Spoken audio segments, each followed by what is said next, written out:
mabuting balita ng Diyos. Malayo po natin itaas ang ating mga pinagpa ng kamay at atin pong awitin ng covenant song.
Dakilang Diyos na makapangyarihan, Yahweh Shaddai, kami po'y nagpapasalamat sa iyong kabutihan, sa iyong mga salitang makapangyarihan na siyang aming sinasantingan, sapagkat sa mga salita mo, Panginoon, nandoon ang himala at kapangyarihan para kami magpatuloy sa paglilingkod sa iyo. Panginoon, wala kang araw na hindi kami lumalaban sa mga hamon ng sirkumstansya. Napakaraming challenges sa buhay nito, subalit habang kami may pag-asa, habang kami nagtitiwala sa iyo, Panginoon, ay hindi kami magagalit. Salamat po sa buhay ng mga namin nandito, sa mga abutin ng iyong mensahe, bihagin mo ang puso ng bawat isa, nang sa ganun, Panginoon, anumang laban sa buhay na meron kami, kaming lahat ay patuloy na magtatagumpay. Salamat, Panginoon, sa mga lingkod mong naninindigan, para ang gawain mo sa dakong ito ay patuloy na maipahatid at maipahayag, upang ang kabutihan ng Panginoon ay maranasan, hindi lamang sa lugar na iyong pinupuntahan, kundi sa lugar na ito, Panginoon. I-bless mo ang mga lingkod mong ito, abutin mo ang bawat isa ayon sa pangangailangan, sapagkat naniniwala kami sa mga salita mo, Panginoon, kami magkakaroon ng tagumpay. Father God, angkin po namin ang kagalingan, angkin po namin ang iyong provision, makapag-provide sa pangangailangan. Angkin po namin ang magandang pag-iisip, kapayapaan, at kagalakan sa puso.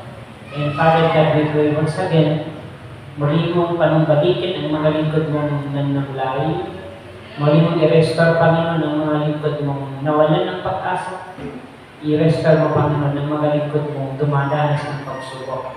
Father God, aming angkin, ang hapon ito ay pagtatagumpayin. Sa pangalan ni Jesus, say Amen. Amen. And Amen. Sa ngalan naman ng anak ng Espiritu Santo, Amen. Purihin ang Panginoon.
sa pamamagitan ng mga malakas na palakpak ay Yahweh El Shaddai. Amen, amen. Praise God. Magandang hapon po sa inyong lahat. Dahil po kayo umupo na, tumayo tayo ulit.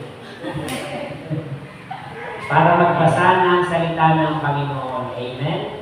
Ang Ebanghelyo ng ating Panginoon Jesus ayon kay San Marcos, chapter 1, verse 40 hanggang 45. Sumainyo ang Panginoon. May isang itonging lumapit kay Jesus na nagluhod at nagmakaawa. Kung ibig po ninyo'y mapapagaling ninyo ako. Nahabag si Jesus at tinipo siya, sabay ang wika, ibig ko, gumaling ka. Noon din nawala ang ketong at gumaling ang tao. Pinaalis siya agad ni Jesus matapos ang ganitong mahigpit na dilig.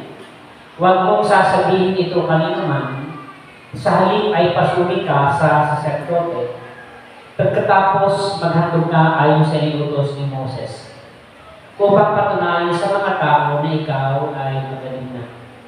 Ngunit umalis siya at bagos ipinamalita ang nangyari, ano pa hindi na hayagang makapasok ng Jerusalem. Mga magulang at kapatid ko sa Panginoon, ito po ang napakagandang balita ng ating kaligtasan. Yung buhay ng mga sa salaprat ay walang siray. Sino po naniniwalang answered prayer na nila sa kamay? Amen. Kung tayo po ay answered prayer na pwede nang umuwi. Diyak lang po, mga na kayo. Thank you po sa ating namin ng coordinator. Ayan. Appreciated po si Mother ng coordinator. Ha? Nasaan kaya yung mga malalakas dyan? Diba? Natutuwa lang ako sapagkat iba talaga sa El Shaddai. Amen? Hello? Alam mo, pinapakita lamang na sa Panginoon ay walang imposible. Amen ba? Pinapatunayan niya na walang sino man na pwedeng humadlang sa biyaya ng Diyos. At ito po yung napakagandang topic, from despair to hope. Sabihin niyo, from despair to hope. Simula sa kawalan ng pag-asa at pagkakaroon ng pag-asa. Ang malaking kalaban ng tao, alam niyo kung ano? Ang mawalan tayo ng pag-asa. Amen ba? Kasi ang tao habang lumalaban, hindi pa siya talunan. Habang ang tao ay nakikipaglaban, sa hamon ng buhay ay hindi pa siya nadadali. Sabi nga ng isang nag-i-exam bilang teacher, brother, nakailang exam na rin ako. Siguro mga 3-4. Minsan nakakahiya na rin. Pero sabi niya, hanggat may pagkakataon, hindi ako titigil. Isa ng magagandang katangian ng buhay ng tao, yung hindi tayo umaayaw. Amen ba? Pati sabi sa iyong katalika, pati, huwag kang umayaw. Amen ba? Naalala ko sa mga marami ng pinupuntahan kong prayer meeting, may napuntahan pa akong prayer meeting na halos ang humahawak na lang ng gawain ay pamilya. Alam niyo po, kami mga preacher, parang sinasabi na namin, pwede nyo nang ipatigil. Pero alam niyo, ang pamilyang ito ay very hopeful. Sila ay hindi nawawalan ng pag-asa. Maliban sa kanilang problema sa pamilya, maliban sa problema sa kanilang pinansyal, ay hindi sumisiksik sa isip nila na tumigil sa paglilingkod. Minsan nga, naalala ng asawa ko kapag kasama ko siya, pag pinupunta namin ang gawain yun, naiiyak yung aking asawa. Alam niyo kung bakit?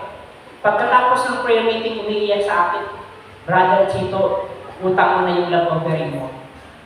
Opo, alam niyo nakaka-touch yung ganon, na kahit nahihirapan sila, wala sa mukha nila Yung pagtigil sa gawa. Alam niyo ngayon sa madaling kwento, sila ngayon ay asensato na sapagkat habang sila'y lumalaban sa pakikipagtagumpay sa paglilingkod, nandoon yung pagkilos ng Panginoon. Alam nyo, dati nag-aakila lang sila katabi ng kubo namin ng aking sister wife. Nag-aakila kami, kubo-kubo din lang, 500 yung monthly. Yung bahay din nila sa baba, inaakila din nila. Pero ngayon, sa patuloy nilang paglilingkod, maliliyakan ang puntahan ng mansyon nila. Alam niyo kung bakit hindi sila tumigil?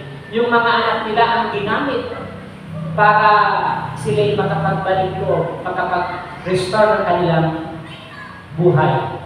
At lagi sinasabi Brother Chito, naaalala ko lagi kung paano ko kinakapal ng aking mukha para sabihin sa inyo, hindi kita mabibigyan ng pamasahe.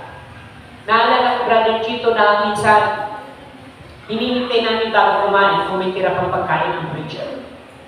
Ganun ka-hopeless yung kanilang sitwasyon. Pero alam nyo, sabi ko nga sa inyo, kami mga preacher, nakita namin yung kanilang desire, yung kanilang aspiration sa paglilingkod, kaya tinulungan namin sila. At alam nyo, hindi nagkakamali sa El Shaddai na magpala sa mga taong hindi nagsasawa sa paglilingkod. Amen ba? Isang patunay sila nanay, hindi ko man ito mga kilala.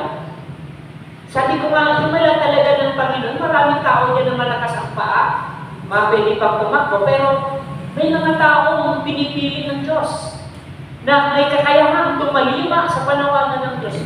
Minsan nakakaya sa mga taong malalakas ang buhay na hindi makapagbigay ng buhay sa Diyos. Nagiging ba kayo? Kahit man pagkahalaga na meron tayong damdamin, meron tayong buhay na walang kakayahang tumigil, walang kakayahang huminto, walang kakayahang mawalan ng pag-asa, bagos laging lumalaban sa gitna ng hamon ng buhay. Dito sa gospel natin mga kapatid, ang babaeng may keto ay sa pinakamabigat na sitwasyon ng buhay. It is a desperate situation. Ang taong may keto, yun na ang pinakamasaklap na mangyayari sa buhay natin. Sabi ko nga kanina, nung ako'y magtok sa Tala, sa Caloocan, ang sabi ng mga may ketong doon, Brother Chito, hindi kami nasasaktan sa aming ketong. Nasasaktan kami kapag ang taong kaharap namin ay pinagdidirian kami. Isang mabigat na sitwasyon, yung tayo ay pinagdidirian. Diba nung pandemic, nakakaisakit ng kalooban, yung ikaw ay iniiwasan, yung bukala, iniiwasan ka na. Amen ba? Parang akala mo, sabi na parang may ketong, sapagkat alam niyo ang ketong ay hindi agad-agad na nagpapagaling nung time ni Jesus. Wala pang akmang gamot para ito ay ma-cure, mga kapatid. Buti nga ngayon, little by little, nagkakaroon na ng cure ang ketong. Kaya, speaking of ketong, mga kapatid, ito yung pagkakataon ng isang tao na parang tayo ay wala ng pag-asa. Sabi na nila, nung ako'y nag-mission doon, brother, ang hinihintay namin na masarap sa buhay, yung kami ay mawala na ng hininga. At alam nyo, isang parusa sa buhay ng tao na nagubulok na ang katawan mo, pero hindi ka pa namamatay. Amen ba? At napakabigat na sitwasyon ito na dapat natin tingnan.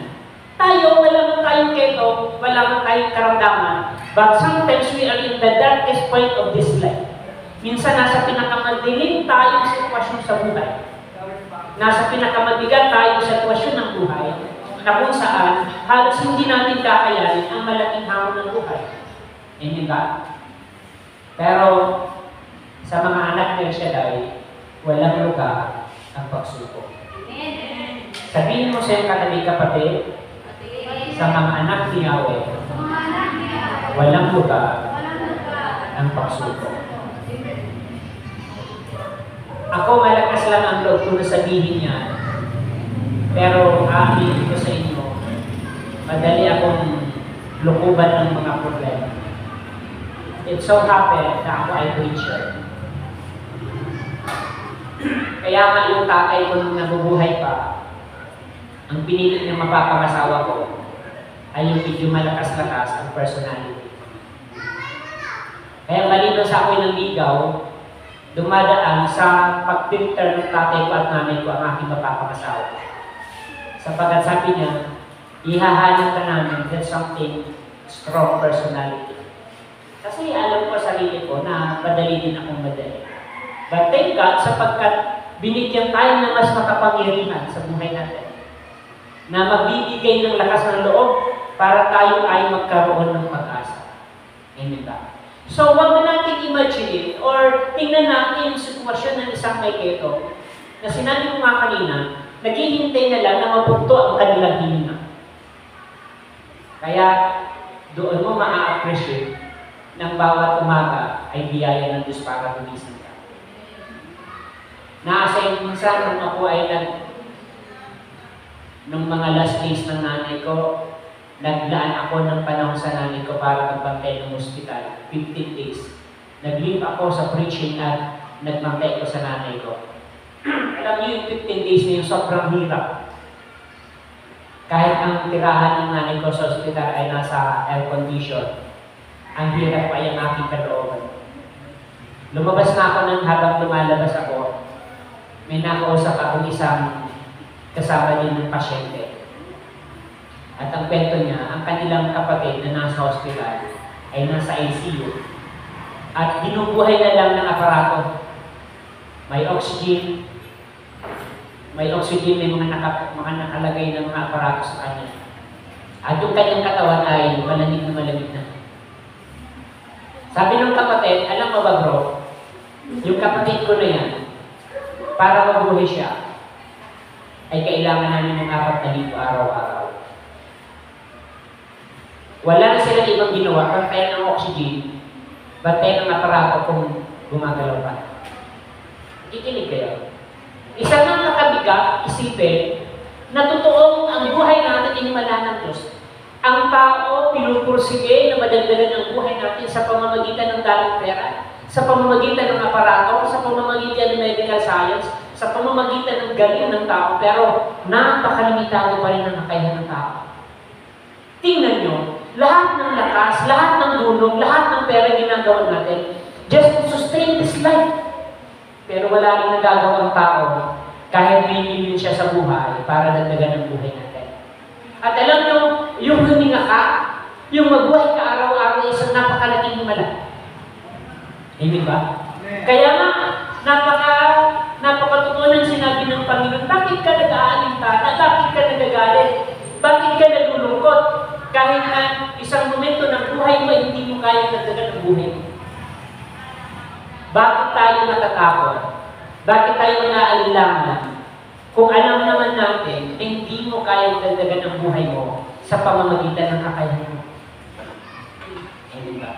Ang Diyos lang ang pwedeng mag-sustain ng lahat ng bagay na binibigay natin sa mundo ito. Kaya napakapalad mo. Bakit? Nakilala niyo sa El Shaddai sa buhay niyo.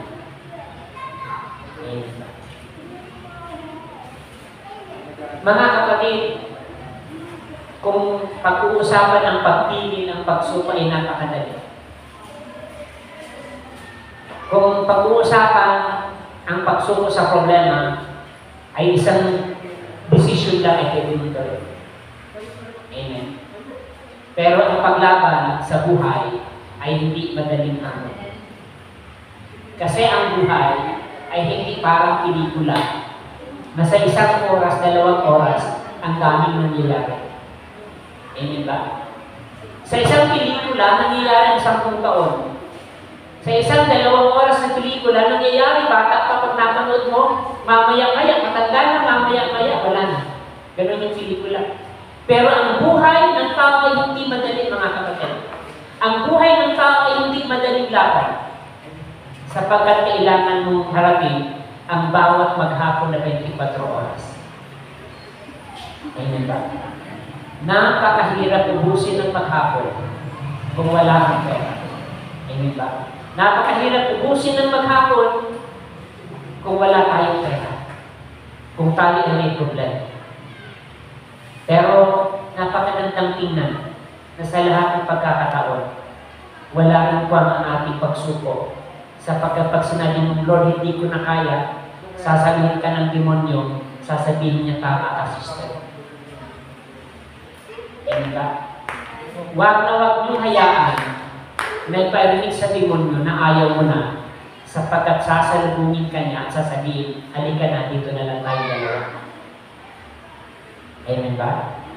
Sabihin mo sa iyong kapatid, huwag na huwag ipaparamdam sa demonyo na ikaw ay talunan. Di lang lingkod ni Yahweh, we must always be hopeful. Kailangan lagi tayo may pag-asa. Embracing hope in the times of despair. Yakapin ang pag-asa sa gitna ng mga kawalan ng pag-asa. Amen ba? So mga kapatid, even in the darkest moment, there is always hope, mga kapatid ko sa Diyos. Di nga natin pinangarap na maging tao eh. Di nga natin pinangarap na mabuhay eh. Nung ipunla ka ng Diyos, sinapupunan ng ating magulang, nagising ka na lang sa buhay mo nung 7 years old ka na. Amen ba? Nung ikaw ay magkaisip na. Sabi ng Panginoon, ang buhay ng tao ay parang bulaklak, parang damo sa parang nalalanta ang bulaklak, kumukupas ang damo, pero ang salita ng Diyos ay hindi lilipas. Dagdagan yung palapak ni sister. Wala tayong ibang pag-asa, mga kapatid ko, sa Panginoon kundi ang kanyang salita. Pag pag-edad ka ng 70, ilang taon ka na, mother? Ilang taon ka na po? 81, sana all. Alam nyo, ako, nakikipaglaban ako ng antok pag umaga para makapag-booking, para matubos ang sugar sa katawan ko. Nakikinig kayo? Minsan na, pag nalilin yung pagkubad ko ng damit sa bahay, sasabihin ng asawa, aba, si Brother Chito, tumatanda na. Pero, sa gitna ng karamdaman, sa gitna ng makasakit, hindi tayo susuko. Amen ba? Kailangan na ipakita natin sa Panginoon that there is a power of faith. Sabi ng Panginoon Jesus, ibig ko gumaling ka. Amen ba? Ibig ng Diyos na tayo ay gumaling, ibig ng Diyos na tayo ay magkaroon ng pag-asa. Sometimes, mas madali tayo maniwala na tayo ay matanda na. Ikinig kayo. Na-share ko nga, pag-uwi ko sa diko ng mga nakaraang buwan, aba, ang aming brother matanda na. Sabi ko sa mga kapatid ko, oo nga eh. Ang isip ko, hindi pa ako nakakapag-move on eh.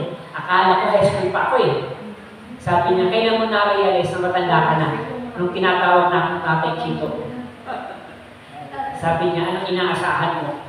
Wala ka ng ibang asahan, kundi matanda ka na talaga. Pero alam niyo, yung mga salita niyo yun, parang joke lang sa akin. Kasi ang buhay ng tao, matanda ka, bata ka, ang kamatayan ay hindi mo pwedeng iwasan. Kaya nga, sabi ko, every time na matutulog tayo, pag napakinggan mo yung lagatik ng relo, isang patunay na ang bawat lagatik ng relo ay binabawasan yung edad natin. Bibilangin ka, minuminuto, para bawasan ang edad. At napakahalaga yung mga lagatik ng relo sa buhay natin, bawat momento sa buhay natin, ay natititigil natin ng pansin para ang Diyos ay mapapurihan. Amen? At ito yung pinakamagandang goal natin na maipakita sa mga tao na tayo ay may Diyos. Kaya yung babaeng kay Ketong nung pagalingin ni Jesus, hindi naman napigilan na sabihin na mayroong Diyos na nagpapagaling. Amen ba? Na mayroong Diyos na nagpapagaling. Kahit maganda ito sa ating buhay, na tayo ay maging biyaya sa mga taong nawawalan ng pag-asa. Sa mga taong very hopeless ang kanilang sitwasyon. The power of faith and belief.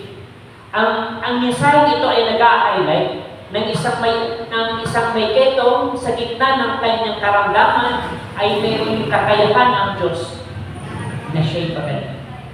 Sabi nga ng ating unang lingkod, sa gitna ng kawalan, hindi ka mawawala. Sabi ng punong Lincoln, tanggapin natin ang kayamanan hindi pinagpaguran. Anong kayamanan na hindi pinagpaguran? Yung buhay na meron tayo. Yung buhay na kaloob ng Diyos. We must step out in the comfort zone ng buhay natin. Kailangan tayong sanay sa mga malalaking challenges ng buhay. Nung kami pabagsak na, alam nyo, yung kapatid naming bunsong babae, 16 years after bago siya pinanganak. Kasi yung nanay ko nung nabubuhay pa siya, sinabihan ng doktor, kailangan mong manganak para mawala yung cancer sa tiyan mo. Pag hindi ka nanganak, mabubuo yung cancer sa kanyang tiyan. So walang option yung mga magulang ko ay maganak sila. Alam nyo, nung manganak yung nanay ko after 16 years sa bunso niya, naming kapatid, babae, kami bagsak na ang negosyo namin. Pero, nung maging elementary yung kapatid kong bunsong babae, pinagkakantsawan ng mga tao sa barangay.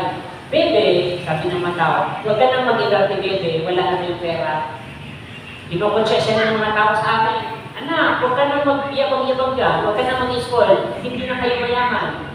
Kasi akala ng bunso namin babae, mayaman kami kasi malaki yung bahay at mismo ano magamit pa rin. Pero hindi niya alam, kami bagsak na sa negosyo. Kaya ang hamon sa kanya ng mga tao doon sa ating barangay, bakit ka nag-i-spoil? Wala ng pera ang mga magulang niyo. Kasi sa barangay namin, kabilang yung may bakery, kabilang yung may mga tindahan, mga sakyan.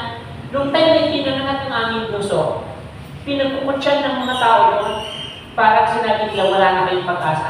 Alam niyo, itinanim yun ng aking kapatid na babae sa kanyang isip. Ang kagandahan nun, nung bumagsak kami, nagkaroon kami ng encounter kay El Shaddai. Kaya yung bunso ko na yun, bunso namin kapatid, hindi na nawala sa paglilingkod. Simula, bata, pag high school, pag talaga niya, hanggang maging teacher siya, siya na kay El Shaddai. Umiiyak yun. Sabi niya, panalangin mo ko na magkapasa sa exam. Sabi ko sa kanya, aba, bakit ka matatakot? Yung mga tao nga, hindi ko kadugo, pag pinapadalangin ko, tinutugon yung Shaddai. Ikaw pa kaya? Binigyan ko sana ng encouragement. Huwag kang mawala ng pag-asa. Mag-exam ka, kasi pagpapalagi ka ng Diyos. Alam mo, yung habang pala siyang lumalaban sa buhay. Pag nauwi siya walang pamasahe, umiiyak yun. Pero hindi siya tumigil. Sabi niya, naaalala ko yung panlalait sa akin. Pero hindi ko tinuturing bilang hamon at ipaglaban sa kanila. Tinuturing ko yung bilang hamon sa akin.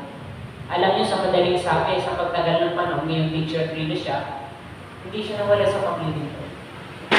Kaya yung tao hindi nawawala ng pag-asa ay hindi umaalis sa Diyos. Hindi siya pinapabayaan ni Yahweh.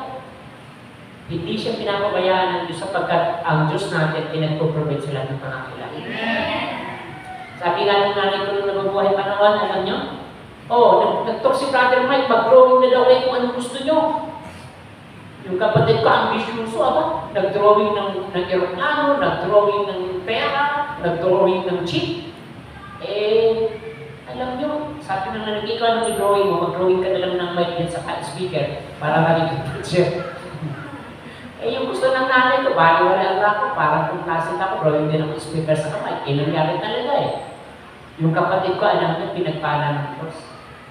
Umasensi yung pagpamilya niya kasi from Dubai, nasa Canada na sila, nung isang linggo, tinetext ako, binigyan doon siya ng bagong kotse. Sabi niya, naalala ko yung pinapadrawing tayo ng nanay. Totoo ang Diyos nag-provide. At tama ang Panginoon. Totoo siyang nagpapala sa mga tao umaasa sa Kanya. Kapag hindi tayo tumigil, totoo ang Panginoon na nag-provide sa lahat ng pangangailangan. At hindi nagkamali si Brother, wala siyang alinlangan. Kapag nagtiwala ka sa Kanya, ang lahat ng bagay ay idadagdag na lang. Sinubukan natin wala tayo sa Panginoon, di ba? Noong time ngayon, inubos mo lang yung oras mo para maghanap buhay. Inubos lang yung oras natin para mag-overtime. Pero minsan sa dami ng lakas natin, yung pagod natin kulang pa sa pangpagamot ng ating karamdaman. Pero nung ilaban mo ang buhay mo sa kamay ng Diyos, ang lahat ng bagay ay ina-arrest ni Yahweh HaShem.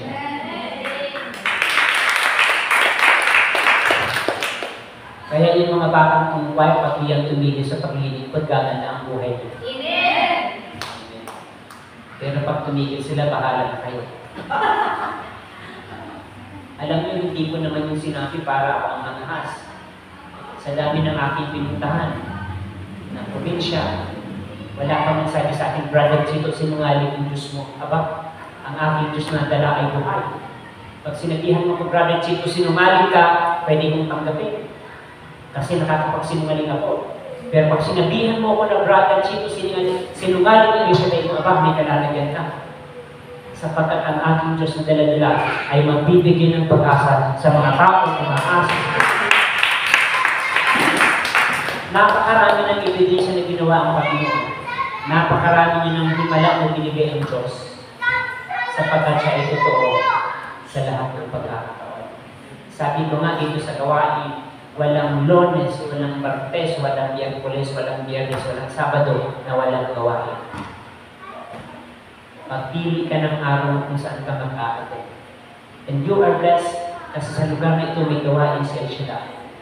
Pag pinabayaan natin ito, wala nang El Shaddai.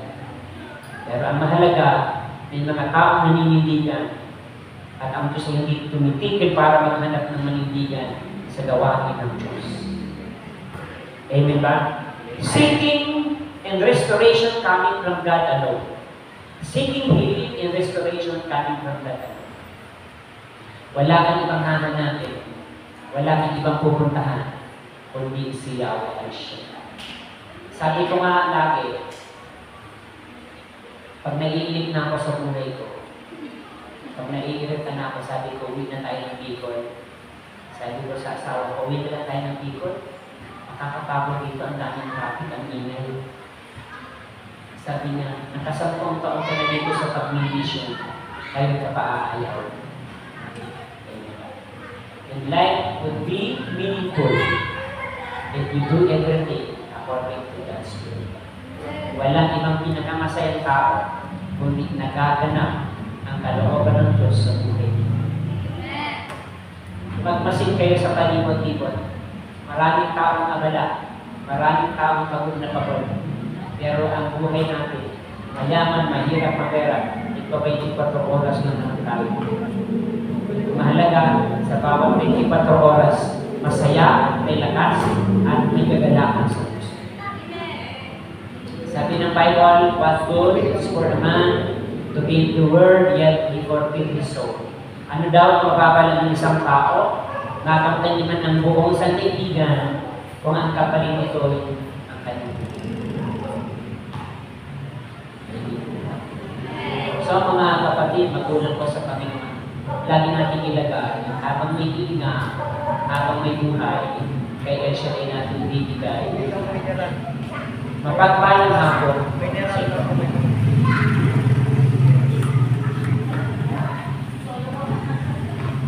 Tayo po ay tumayo na.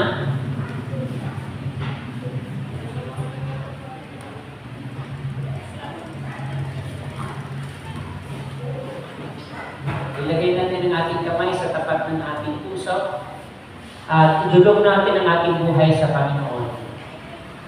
Hayaan mo na ang buhay natin ay maging banal na tahanan ng Diyos. Bago ang mga bagay-bagay na ating ninipilit, bago ang mga material na bagay na ating aasamin, hayaan natin na ang ating buhay ay maging banal na tahanan ng Diyos. Sapagkat kapag ang buhay natin ay naging banal na tahanan ni Yahweh, ang lahat ng bagay ay idadagdag na lang. Loobin mo na ang ating buhay ay maging banal na tahanan ng Panginoon. Itulong natin ang ating sarili sa harapan ni Yahweh. Hallelujah! Praise you, Jesus.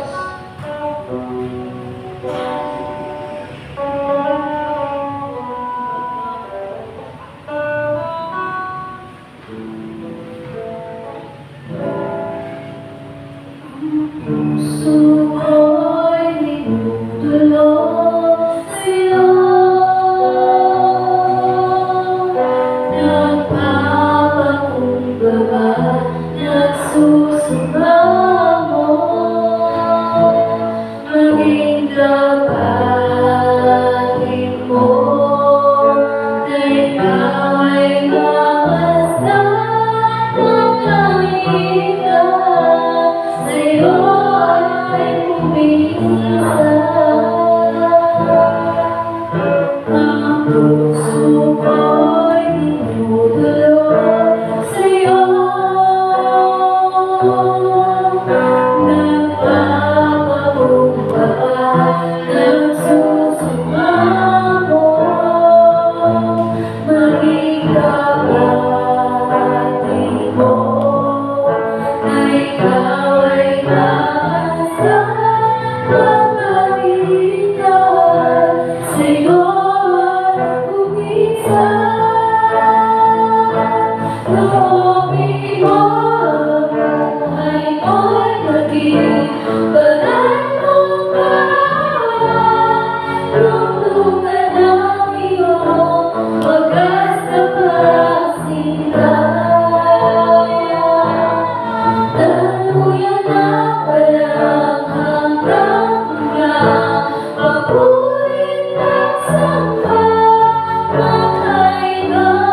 Maliban na ikaw maghari sa bawat isa. Maliban na ikaw ang manahan, saka kami, Panginoon, magkakaroon ng pag-asa. Sapagkat kami, Panginoon, ay napakarupok, napakadali namin sumasawa. Subalit ikaw, Panginoon, ang aming pag-asa. Sa gitna ng mga kawalan ng pag-asa. Kung ang ketong Panginoon na wala ng gamot ay kaya mong pagalingin, ano pa kaya ang mga problema namin hindi mo kaya solusyonan? Lord, hindi kami nagkamali ng aming pinuntahan. Ang Diyos na himala, ang Diyos na nagpo-provide, nagpapagaling, tumutugon sa bawat prayer request. I-bless mo, Lord, ang aking mga magulang, mga kapatid, mga nandito ngayong hapon. Dalangin ko, Father God, huwag kami magsawa, pagpos manahan ka sa aming buhay. Loobin mo ng aming sarili, ang aming pagkatao ay gawin mong panalatahanan. Nang sa ganang Panginoon ng bawat isa ay patuloy magtagumpay sa bawat buhiin sa buhay. Panginoon, pagpalain ang magaling mo ito na kung saan ginagamit mo para ang gawain mo sa lugar na ito ay patuloy na maganap. Simula sa coordinator, manggagawa mo, pang-aaral at nanunod ko. Sa lahat ng narito, i-bless mo kaming lahat. Sa mga supporter mo, Panginoon, pagpalain mo ang bawat isa ayon sa pangangailangan. And Father God, dalangin ko namin na patuloy ka mag-raise up ng maraming maglilingkod. Mag-raise up ka ng maraming tutog sa panawagan ng sa lugar na ito. Panginoon, amin yung pinagtagumpay ng aming kahilingan sa pangalan ni Jesus. Say Amen. Sa ngalan ng Ama, ng Anak, ng Espiritu Santo. Amen. Magandang hapon, magandang gabi, answer prayer tayong lahat. Amen. Praise the Lord. And trusting